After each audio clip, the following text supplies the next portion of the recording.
Computer networks में हम अध्याय 1 इंट्रोडक्शन देख रहे हैं। पैकेट स्विचिंग और सर्किट स्विचिंग। अब आपके पास जो नेटवर्क है वो दो तरीके के नेटवर्क्स हो सकते हैं, या कहें कि उनमें जो कम्युनिकेशन है, डेटा का आदान प्रदान एक्सचेंज कैसे होगा, वो या तो पैकेट स्विच्ड हो सकता है या सर्किट स्विच्ड हो सकता है। पैकेट और सर्किट। अब ये जो दो नाम आए हैं ये किसी कारण से आए हैं। पहले हम समझते हैं कि कनेक्शन लेस का मतलब क्या होता है, और फिर हम समझेंगे कि कनेक्शन ओरिएंटेड क्या होता है।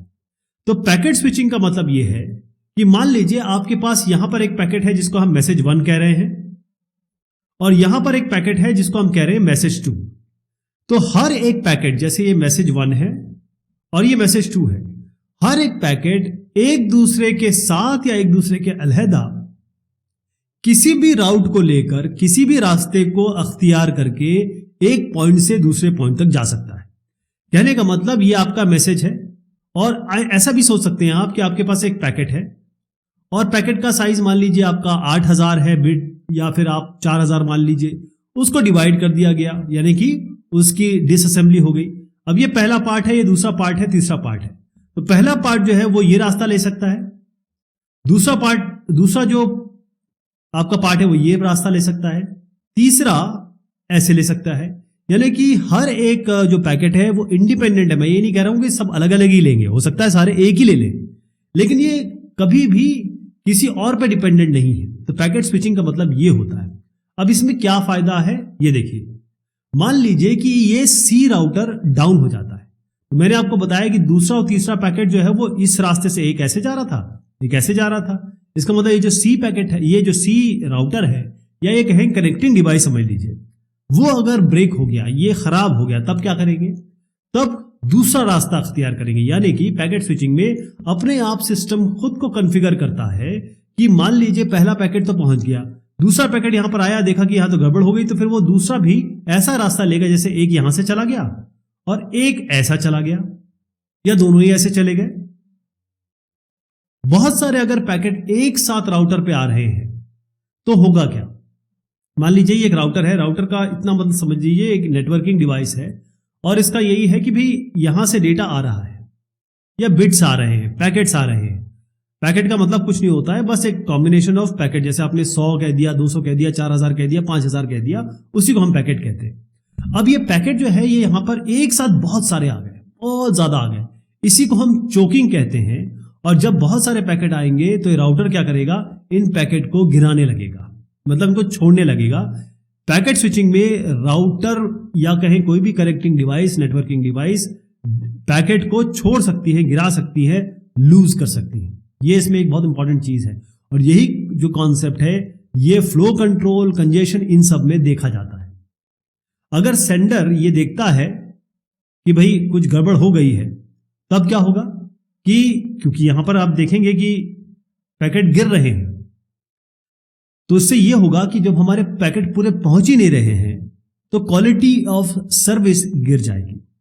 मान लीजिए आपको अपना चेहरा भेजना है, यह आपकी इमेज है, और इमेज क्या अगर बिट्स बना के भेजे जाए या पैकेट बना के भेजे जाए, और आपकी आंखें ही नहीं आई या आपका नाक ही नहीं आया, तो यहां पर क्या मिलेगा? इसी को मैं क्वालिटी ऑफ सर्विस कह रहा हूं। सर्किट स्विचिंग ये आया है टेलीफोन सिस्टम से। अगर आप लोगों ने टेलीफोन यूज किया है, जो हमारे नॉर्मल टेलीफोन हुआ करते थे, उसमें क्या होता था कि जो कॉलर है वो टेलीफोन उठाता था, क्रेडल कहते थे उसको, नंबर डायल करता था, और जैसे नंबर डायल करता था तो उसको रिंग बजती थी, है ना? तो अब यहां पर क्या हो रहा है आपके सर्किट स्विचिंग में?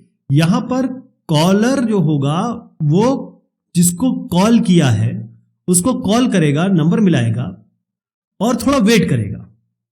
एक बार वहां से दूसरा कॉलर फोन उठा लेता है तो एक कनेक्शन स्थापित हो जाएगा, और जब कनेक्शन स्थापित हो जाएगा तो वो परमानेंट रहेगा। इसका मतलब यह है कि वो स्विच नहीं करेगा इधर उधर, मतलब एक सर्किट बन गया, और वो सर्किट मेंटेन रहेगा जब तक कि दोनों में से एक आदमी कॉल बंद नहीं कर देता। अब बाय चांस मान लीजिए यहां से आप खड़े हैं, यहां दूसरे साहब हैं, और आपने फोन उठाया और फोन लगा दिया, जैसे फोन लगाया, इन्होंने देखा रिंग आ रही है, इन्होंने उठा लिया। तो ये जो सर्किट बन गया ना, एक तरीके से ये ऐसा सर्किट बना ना, ये कॉल कर रहे हैं, ये बोल रहे हैं, ये सुन रहे हैं, तो एक सर्किट बन गया। यहीं से ये सर्किट स्विचिंग आया है, इसीलिए टेलीफोन सिस्टम से आया है। लेकिन एक चीज इसमें आती है कि मान लीजिए ये पूरा पाथ या ये लाइन डाउन हो गई, अब क्या होगा? कॉल एकदम से बंद हो जाएगी। इसका मतलब ये सिस्टम फॉल्ट टॉलरेंट नहीं है। फॉल्ट मतलब नुकसान या कोई दुविधा, टॉलरेंट मतलब उस दुविधा से उबरने की क्षमता, वो इसके पास नहीं है। ये टूट गया तो टूट गया। जबकि पैकेट स्विचिंग में ये होता है कि अगर ये पार्ट टूट गया तो दूसरे पैकेट से दूसरा पाथ लेके पैकेट भेज सकते हैं आप। सर्किट स्विचिंग में एक अच्छी बात है कि आपको क्वालिटी ऑफ सर्विस, कितनी अच्छी कॉल जा रही है, कितने डेटा जा रहा है, मतलब बैंडविड्थ हो गया, परफॉर्मेंस हो गया, थ्रूपुट हो गया, ये सारी चीज आप पहले ही बता सकते हैं, क्योंकि कनेक्शन इसमें प्रॉपर स्थापित होता है।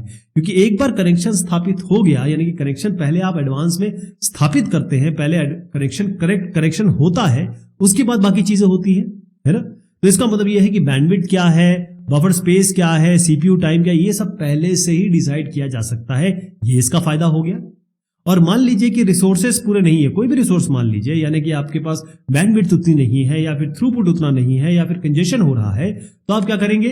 जैसे ही आप यहां कॉल करेंगे, आपको याद होगा कि जब टेलीफोन यूज करते थे तो जैसे ही आप यहां फोन करते थे, यहां पर लाइन बिजी आती थी। रात के 11 बजे के बाद फ्री हो जाता था कॉल, और सीधा सब लोग एक साथ कॉल करने लगते थे, तो मैक्सिमम लोगों की कॉल रिजेक्ट होती थी या बिजी टोन आता था। एक बार लेकिन कनेक्शन स्थापित हो गया, तब आपको बेहतरीन सर्विस मिलेगी, इसकी गारंटी है। तो यहां पर देखिएगा कि एक बार आपने कनेक्शन स्थापित कर दिया, तो इसी से बात करेंगे आप, इसी कनेक्शन से। एक बार आपने कनेक्शन स्थापित कर दिया तो यहीं से बात होगी, दूसरा पार्ट नहीं ले सकते आप। पैकेट स्विचिंग और सर्किट स्विचिंग में यहां पर आप देखिएगा, एक ऐसा मैं डायग्राम आपको दिखा रहा हूं, जहां पर जो कोर नेटवर्क है, आजकल के जमाने में भी packet network, packet switch network और सर्किट स्विच नेटवर्क दोनों ही यूज होते हैं आज भी। मतलब चाहे आप अभी इस जो मौजूदा यूएमटीएस देख लीजिए या पहले की बात करिए, पैकेट और सर्किट स्विच इक्विपमेंट अभी भी कोर नेटवर्क में यूज हो रहे हैं। देखिए, जो पहले के जो मोबाइल फोन नेटवर्क थे, वो तो सर्किट स्विच कोर यूज करते थे, क्योंकि कनेक्शन प्रॉपर स्थापित होता था, क्या जो वॉइस कॉल्स में खासतौर पे। अब ये आज के जो नेटवर्क है, यूएमटीएस नेटवर्क में आज भी आप देख रहे हैं, जिसमें आपका एमएससी है, जिसे मोबाइल स्विचिंग सेंटर कहते हैं। ये चित्र यहां पर सारे दिखे हुए हैं, सारे जो मैं आपको नाम ले रहा हूं ना, वो सब यहां पर आप देखेंगे। तो ये जो कोर नेटवर्क की मैं बात कर रहा हूं, यहां पर आज भी आप पैकेट स्विच और सर्किट स्विच देखेंगे, चाहे एमएससी देखें, जीएमएससी देखें, गेटवे मोबाइल स्विचिंग सेंटर, या एमजीडब्ल्यू हो गया आपका मीडिया गेटवे, या ये जो सारे एलिमेंट्स है ना, ये कनेक्शन स्थापित करते हैं सर्किट स्विच कोर पे। जैसे पुराने जमाने में, पहले जमाने में हम पीएसटीएन लाइन, जैसे आज भी हमारी बीएसएनएल की या फिर बीएसएनएल की जो लाइंस हैं, उस पर हम बात करते हैं, वो आज भी आप देखेंगे। तो ये सर्किट स्विच पूरी तरह गया नहीं है, अभी भी है, पैकेट स्विच भी काम चल रहा है।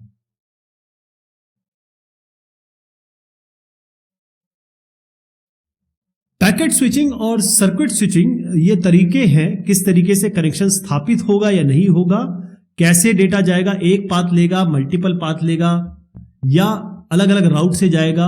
तो उसका अगर हम बैकग्राउंड या उसके कॉन्सेप्ट से देखें, तो सर्किट स्विच और पैकेट स्विचिंग में कुछ हम अंतर निकाल सकते हैं। क्या है? सर्किट स्विचिंग जो आया है, ये टेलीफोन सिस्टम से आया है, यानी कि आप फोन करेंगे और फोन जब अगला बंदा उठाएगा तो कनेक्शन स्थापित हो जाएगा।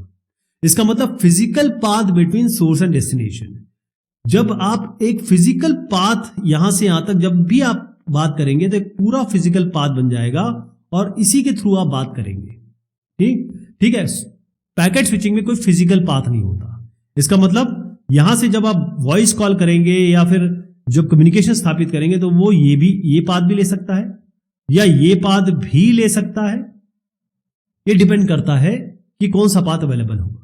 अगर कोई चीज ब्रेक हो जाती है, अगर सर्किट स्विचिंग में कोई चीज ब्रेक हो गई, मतलब अगर कनेक्शन स्थापित है और ये ब्रेक हो गया, फिर कॉल नहीं लग पाएगा। लेकिन पैकेट स्विचिंग में अगर ये कोई भी पोर्शन, कोई भी राउटर, कोई भी नेटवर्किंग डिवाइस अगर गिर जाता है, खराब हो जाता है, तो भी आप कनेक्शन कर सकते हैं। सर्किट स्विचिंग में जो भी पैकेट है वो एक ही पाथ लेंगे, क्योंकि कनेक्शन स्थापित हो गया ना, अब वो कोई और पाथ नहीं ले सकता। लेकिन पैकेट स्विचिंग में जैसे ही दिखा कि भाई कुछ गड़बड़ हो रही है, क्वालिटी सर्विस गिर रही है, तो यहां से वो दूसरा पाथ ले लेगा और जितने भी पैकेट जा रहे हैं या डेटा जा रहा है, बेसिकली इसको डेटा बिट्स कहें, वो इंडिपेंडेंटली जा रहे हैं। एक पैकेट यहां से जा सकता है, एक पैकेट यहां से जा सकता है। सर्किट स्विचिंग में क्योंकि कनेक्शन स्थापित होता है बाकायदा दो कॉलर के या कॉली के बीच में, इसको आप कंप्यूटर मान सकते हैं, इसको इंसान मान सकते हैं, तो यहां पर बैंडविड्थ पहले ही डिसाइड हो जाती है क्योंकि आपको पता है कि लाइन स्थापित हो रही है। यहां पर ऐसा नहीं होता क्योंकि आपको पता ही नहीं है कि कौन सा पैकेट किस जगह जा रहा है और कौन सा वो रूट लेगा, उस रूट की लिंक कैपेसिटी क्या है, वो वहां की बैंडविड्थ क्या है, वहां का थ्रूपुट क्या है। सर्किट स्विचिंग में जब एक बार स्थापित हो गया, यानी कि ये बैंडविड्थ है, यहां से आप डेटा भेज रहे हैं, तो एक बार आपने फिक्स कर दिया, मान लीजिए यहां डेटा कोई जा ही नहीं रहा है, तो ये बैंडविड्थ का वेस्ट हो जाएगा। पैकेट स्विचिंग में ऐसा नहीं होता क्योंकि ये जो भी बैंडविड्थ आपने ली है, इससे मल्टीपल पैकेट जा रहे हैं, कहीं और का पैकेट आ रहा है, कहीं और का पैकेट आ रहा है, तो इसका बैंडविड्थ वेस्टेज नहीं होता क्योंकि आप पहले से असाइन नहीं करते। ये बैंडविड्थ जो है वो एज पर यूज होगी। सर्किट स्विचिंग में no store and forward transmission, packet switching में support store and forward transmission. इसमें क्या होता है, देखिए ये सर्किट स्विचिंग है, यहां पर एक बार आपने जैसे कनेक्शन स्थापित कर, जैसे ये मैसेज 1 है, तो इसमें स्टोर और फॉरवर्ड का कोई कॉन्सेप्ट ही नहीं है, बस यहां पर है तो वो जाना ही जाना है, कहीं स्टोर नहीं होगा वो। लेकिन कोई भी पैकेट स्विचिंग में क्या है, पहले वो यहां आएगा, फिर वो पाथ देखेगा, ये जैसे यहां पर ये देख लीजिए, यहां पाथ देखेगा, वो देख रहा है कि भाई ये ठीक है कि ये ठीक है, अगर ये ठीक है तो वो आगे बढ़ जाएगा, फिर ये देखेगा ये ठीक है, ये ठीक है, अगर मान लीजिए ये खराब है, ये ठीक है, यहां से चला जाएगा। तो यहां पर स्टोरिंग हो रही है, स्टोर और फॉरवर्ड ट्रांसमिशन हो रहा है। 1G, 2G, 3G, 4G, 5G, अब ये अलग अलग जनरेशन है। मोबाइल कम्युनिकेशन या सेल्यूलर नेटवर्क या कहें डेटा, ये जिस तरीके से आगे बढ़ा, सारी की सारी चीजें एक साथ धीरे धीरे आगे बढ़ी। तो पहला जो जनरेशन था मोबाइल फोन सिस्टम का, इसमें केवल वॉइस कॉल होती थी, इसमें कोई डेटा का नाम ही नहीं था और केवल एनालॉग सिग्नल की बात होती थी, डिजिटल की बात ही नहीं थी। जो 01 के बारे में बात करते हैं ना, वो था ही नहीं। यहां पर आप देखेंगे 1G के समय AMPS यानी कि advance mobile phone system, United states में इसको 1982 में डिप्लॉय किया गया था या इंप्लीमेंट किया गया था। और फर्स्ट जी या पहला जनरेशन ऑफ, इसको कम्युनिकेशन कहते हैं। फिर दूसरा जनरेशन आया, यहां पर क्या हुआ कि वॉइस कॉल को थोड़ा बहुत डिजिटल फॉर्म में भेजा जाने लगा क्योंकि कैपेसिटी बढ़ गई, बढ़ाने की कोशिश की गई, सिक्योरिटी बढ़ाने की कोशिश की गई और साथ में टेक्स्ट मैसेजिंग भी शुरू हो गई। अब GSM यहां जो आप देख रहे हैं 2G, global system for mobile communication, 2G system, ये 1991 में आया। ये कितना 1982, ये 1991, और ये भी बहुत पॉपुलर हो गया। यहां और भी देखिएगा, चित्र मैंने दिखाने की कोशिश की उस जमाने में कैसे फोन आया करते थे, आज क्या है। 3G ये 2001 में इनिशियली इसको लगाया गया और इसमें वॉइस, चाहे आप फोन करें चाहे आप डेटा यूज करें, जो इंटरनेट हम कहते हैं, वो दोनों के दोनों जो है यहां पर डिजिटल हो गए। यहां पर ITU ने जो 3G का एक डेफिनेशन दी है, उन्होंने ये कहा कि अगर आप खड़े हैं तो आपको डेटा स्पीड कम से कम 2 Mbps मिलनी चाहिए, और अगर आप मूविंग है, किसी कार में है या ट्रेन में है, तो 384 kbps, किलोबिट पर सेकेंड, ये आपको स्पीड मिलनी चाहिए। अगर ये है तो इसका मतलब 3G सिस्टम है। तो आप देखेंगे यहां पर 3G से पहले 2.5 GB आया, ये भी इसका भी इसकी भी बात होती है। उस जमाने में CDMA 1 और GPRS, इसको आप 2.5 GB में रख सकते हैं। और 3G जैसे आया, जैसे UMTS, ये तो आप पूरे विश्व में छा गया और आज भी हम जो नेटवर्क है उसको UMTS कहते हैं। तो ये 3G है वो। अब आप देखिए कि जो 3G सिस्टम आ गए, उसके बाद आपको एक अच्छी डाउनलिंक मतलब होता है, जैसे आप डाउनलोड करते हैं ना, अगर आप चलिए एग्जांपल लीजिए यूट्यूब का, जो डाउनलोड कर रहे हैं और जो अपलोड कर रहे हैं, उस तरीके से सोचिए कि 14 Mbps डाउनलिंक और 6 Mbps अपलिंक स्पीड। अब जो रिसोर्सेज है, 3G सिस्टम जब आया, यहां पर एक प्रॉब्लम आई। प्रॉब्लम क्या है कि आप फोन कहां कर सकते हैं, देखिए यहां पर फोन कर सकते हैं आप, है ना, आपके पास केवल यही बैंड है। मतलब वैसे तो ये बैंड है, लेकिन इसमें कई ISM बैंड है, वो भी मैं आपको दिखाऊंगा, जो फ्री यूज कर सकते हैं।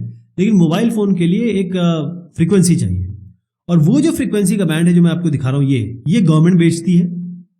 वो कहती है इतनी फ्रीक्वेंसी, इस हर्ट्ज पे आप बात करोगे।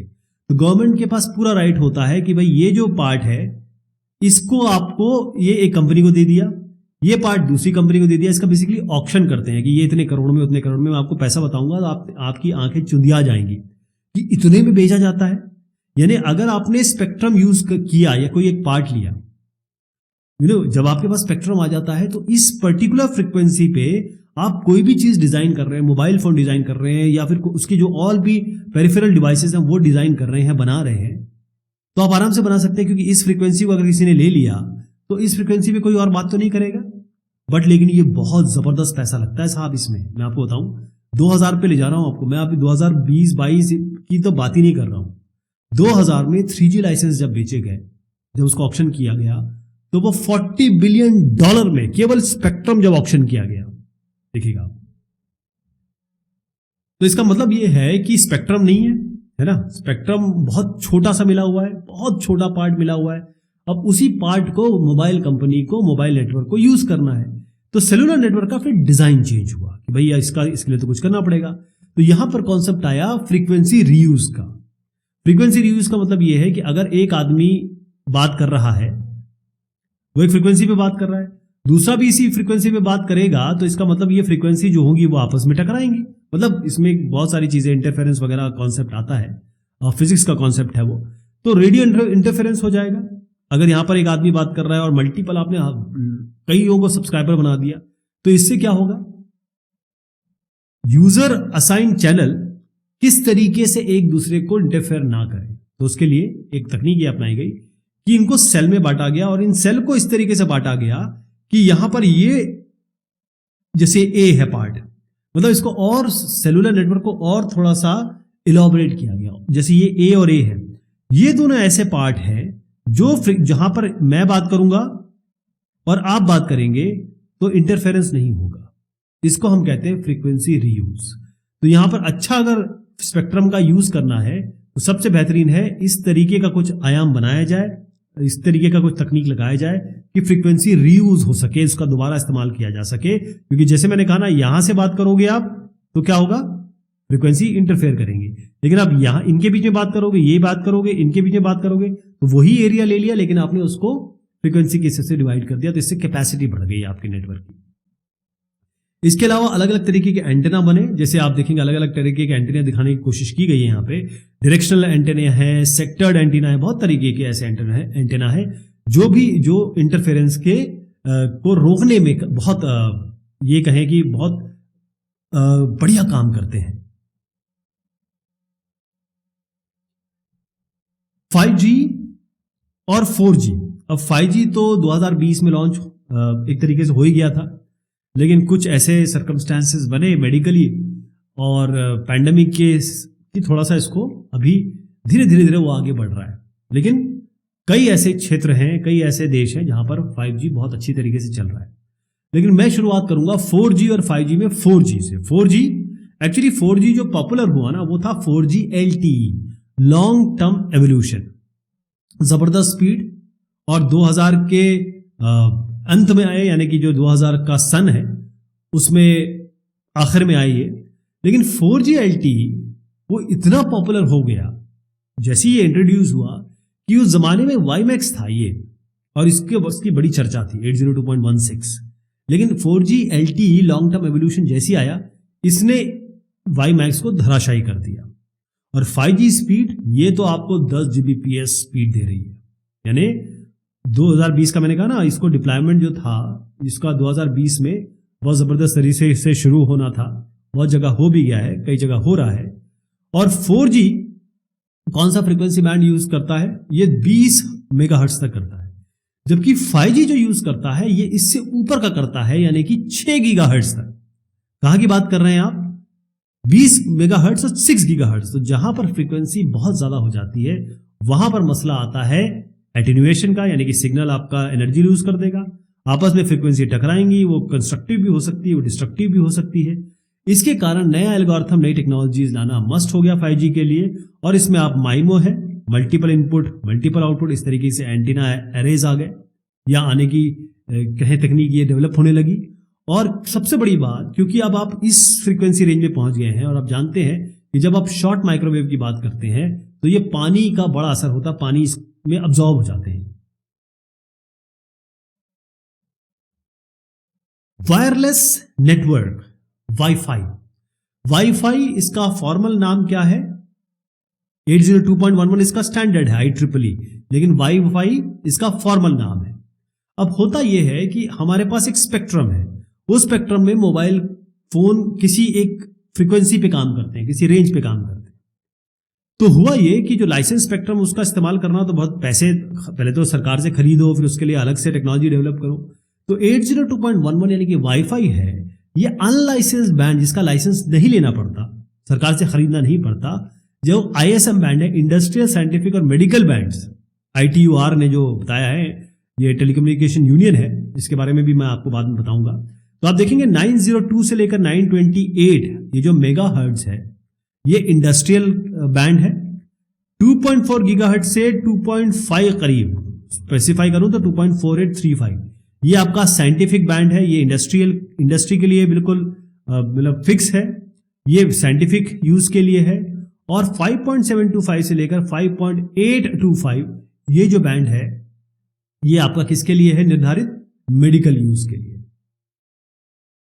तो 802.11 नेटवर्क्स, इसमें क्या है, आपके ऐसी तरीके से क्लाइंट होंगे, ये लैपटॉप हो सकते हैं, ये मोबाइल फोन हो सकते हैं। और इसका भी इंफ्रास्ट्रक्चर कैसे है, ये सारे के सारे एक एक्सेस पॉइंट से कनेक्टेड होते हैं, जिसको हम बेस स्टेशन भी कह सकते हैं। और ये सारे एक बिल्डिंग में काम करते हैं। वायरलेस नेटवर्क जो होता है वो बहुत दूरी पे काम नहीं कर सकता है। और एक्सेस पॉइंट जो है वो आपस में कनेक्ट होते हैं वायर्ड नेटवर्क से, यानी ये तो वायरलेस है, ये वायरलेस है, ये हवा में बात हो रही है, लेकिन ये एक्सेस नेटवर्क जो होंगे ये वायर्ड कनेक्टेड होंगे, मतलब इसमें कोई ना कोई फाइबर ऑप्टिक या फिर कोई एक्शियल या कोई ना कोई केबल इसमें पीछे लगी होगी। और जितने भी क्लाइंट्स हैं कम्युनिकेशन, इनके बीच में यहां से अगर ये इससे बात करना चाहता है तो वो एक्सेस पॉइंट के थ्रू ही बात करेगा, डायरेक्ट बात नहीं कर सकता। लेकिन एडहॉक नेटवर्क भी होते हैं। एडहॉक नेटवर्क में क्या होता है कि अगर आप एक रेडियो रेंज में हैं तो ये आपस में बात कर सकते हैं बगैर एक्सेस पॉइंट के, इसको हम एडहॉक नेटवर्क कहते हैं, जैसे मैनेट वगैरह।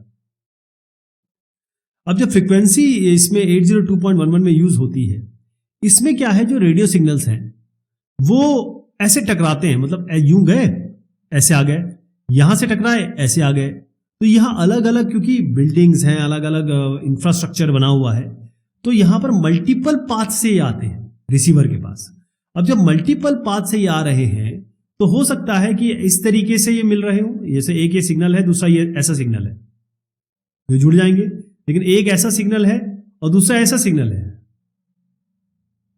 तो ये तो आपस में, इनको ये कहें कि डिस्ट्रक्टिव इंटरफेरेंस हो जाएगा, ये कहें कि कुछ तो रेनफोर्स कर सकते हैं, यानी कि अच्छा सिग्नल बढ़ा के दे सकते हैं, कुछ एकदम खत्म कर देंगे। तो इसी को हम मल्टी पाथ फेडिंग कहते हैं। मतलब अलग अलग पाथ से हम, जब ये रिफ्लेक्टर है जैसे अलग अलग पाथ से जाता है, तो अगर वो रीइंफोर्स करता है तो ये नॉन फेडेड सिग्नल देख रहे हैं आप, और ये इसको अगर अच्छा इन्फोर्स कर देता है या फिर काट देता है तो वो फेडेड सिग्नल हो जाएगा।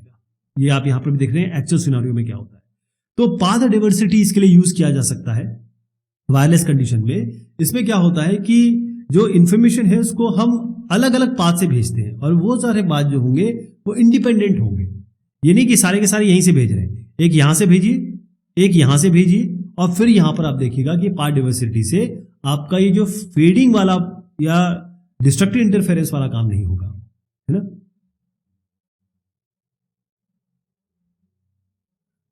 अब इसी वाईफाई में जो 1997 का मैं जो स्टैंडर्ड बता रहा हूं, ये वायरलेस लैन, ये 1 MBPS 2 MBPS में काम करता था। और इसमें क्या है, फ्रीक्वेंसी पे हॉप करते थे, कभी एक फ्रीक्वेंसी, फिर दूसरी फ्रीक्वेंसी, फिर पिछली फ्रीक्वेंसी, फिर तीसरी फ्रीक्वेंसी। और जो स्पेक्ट्रम था, ये कहें कि यहां से मान लीजिए पूरा इतना स्पेक्ट्रम है, तो पूरा का पूरा इसमें स्प्रेड हो जाता है, यानी कि ऐसा है ना, पूरा का पूरा इसको इस तरीके से खींच दिया जाता था। कहने का मतलब ये है कि फ्रीक्वेंसी हॉपिंग और स्प्रेड स्पेक्ट्रम का इस्तेमाल करके ये स्टैंडर्ड डिफाइंड था वायरलेस लैन। तो जो स्प्रेड स्पेक्ट्रम है, स्प्रेड मतलब खींचना, स्पेक्ट्रम मतलब पूरे स्पेक्ट्रम को यूज करना, इसको एक्सटेंड किया गया स्प्रेड स्पेक्ट्रम को, और ये बन गया 802.11b स्टैंडर्ड 1999 में। और ये 1-2 MBPS जो था पहले, वो 11 MBPS हो गया। 802.11a आया 1999 में, 802.11g आया 2003 में, और ये पहुंच गया किस पे, एक अलग मॉड्यूलेशन स्कीम है। मॉड्यूलेशन स्कीम के बारे में भी आगे चल के बात करेंगे। ये है OFDM, orthogonal frequency division multiplex. तो ये जो OFDM आया, जो कि मैं बता रहा हूं कि एक अलग मॉड्यूलेशन स्कीम है, उसका तरीका यही था कि इसमें करते क्या थे, एक वाइड बैंड जो स्पेक्ट्रम का है, मतलब जो भी अवेलेबल है, उसको हम छोटे छोटे भाग में डिवाइड कर देते हैं, यानी कि इसको कहेंगे स्लाइस कर देते थे, और यहां से इससे बिट्स पैरेलली भेजते थे।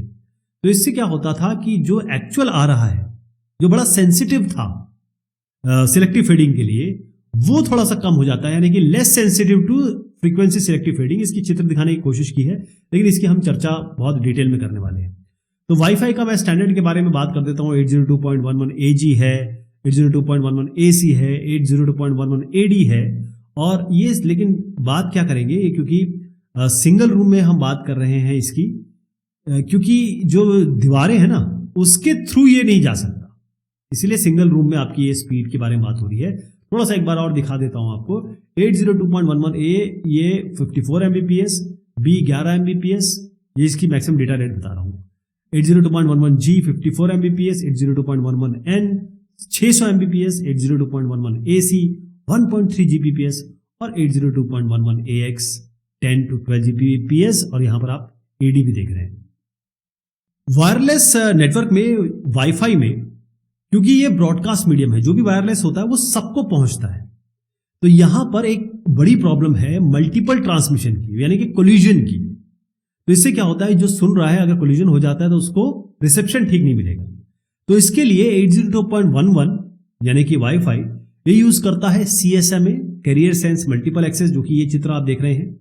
ये जो वायर्ड इथरनेट है ना, उसी से इंस्पायर्ड है। जो पहले वायर्ड मतलब बकायदा वायर लगा हुआ है इथरनेट वाला, उसमें जो CSMA की तकनीक थी वो उसके द्वारा इंस्पायर्ड है, और साथ में अलोहा है, ये जो अलोहा आप देख रहे हैं, उससे इंस्पायर्ड है। इसमें क्या होता है, कंप्यूटर या फिर जो भी डिवाइस डेटा भेज रहा है वो ट्रांसमिट करता है, और अगर कोई और ट्रांसमिट कर रहा है तो ये थोड़ी देर के लिए रुक जाएगा, यानी कि रैंडम टाइम के लिए रुक जाएगा, और ये सारे के सारे ही ऐसे करेंगे। अब इससे क्या होता है कि वायर्ड नेटवर्क्स जो थे ना, इसमें ये थोड़ी सी दिक्कत ज्यादा आती थी कोलिजन की, लेकिन यहां पर ये जो स्कीम है CSMA वाली, बड़ी अच्छा काम करती है। मैं आपको एक सिनेरियो समझाता हूं। मान लीजिए ये कंप्यूटर A है और ये कंप्यूटर B को ट्रांसमिट कर रहा है, लेकिन ये जो कंप्यूटर A है ये C को नहीं भेज पा रहा, क्योंकि इसका उतना रेंज नहीं है, रेडियो रेंज नहीं है।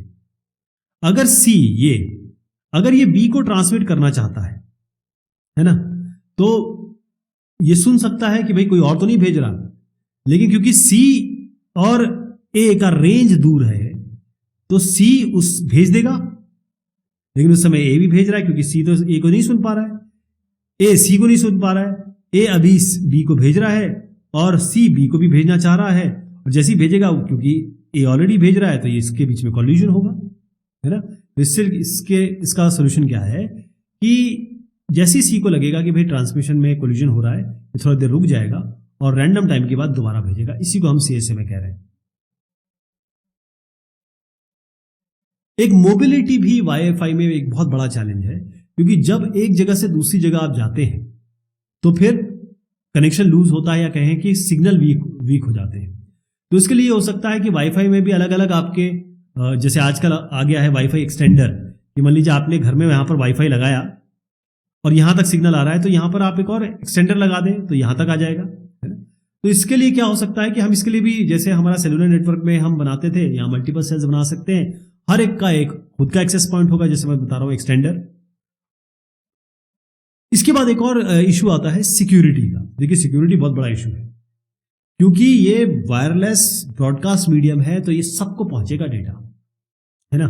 तो इसके लिए पहले शुरुआत में 802.11 में बहुत सारी इंक्रिप्शन स्कीम आई कि भाई डेटा को, जैसे AB है, इसको आप XY करके भेजो, कोई समझ ही नहीं पाएगा, लेकिन जो आदमी इसे रिसीव करेगा वो यहां से इंक्रिप्ट करके भेज दो, जब ये यहां पहुंचेगा तो इसको AB बना दिया जाएगा, ताकि वो डिक्रिप्ट करके AB ही पढ़े।